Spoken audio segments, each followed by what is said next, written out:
One of the best things about the Fuji X100V and Fuji cameras in general are the film simulations built into the camera. These simulations, along with a range of other tools, give you the ability to make your own recipe and have it embedded into your JPEGs and make a similar look to 35mm film. So I'm going to tell you my favourite recipes and even give you a look at my personal preset that I made for my own look and feel. I got some of these recipes from the well-known Fuji X Weekly blog, which I'll link down below, but I've altered them slightly to suit my taste.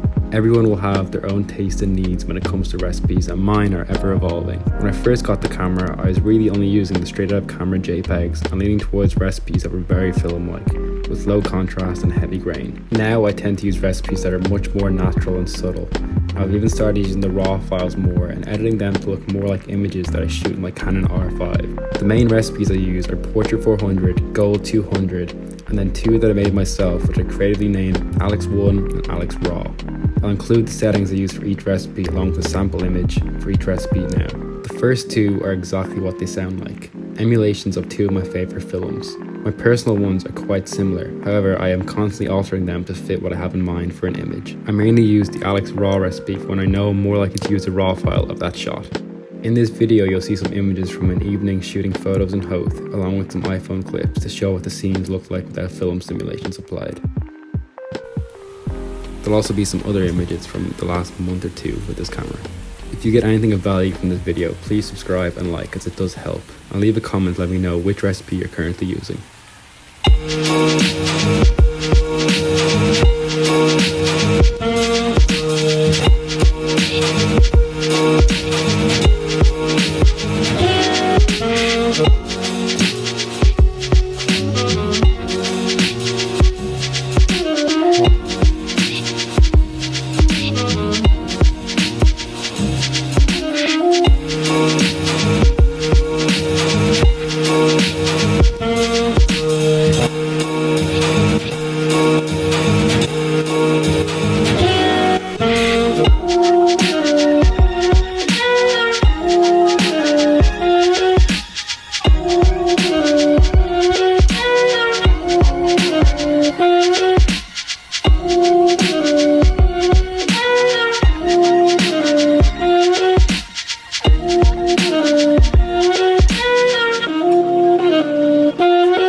Let me know in the comments what kind of videos you'd like to see going forward.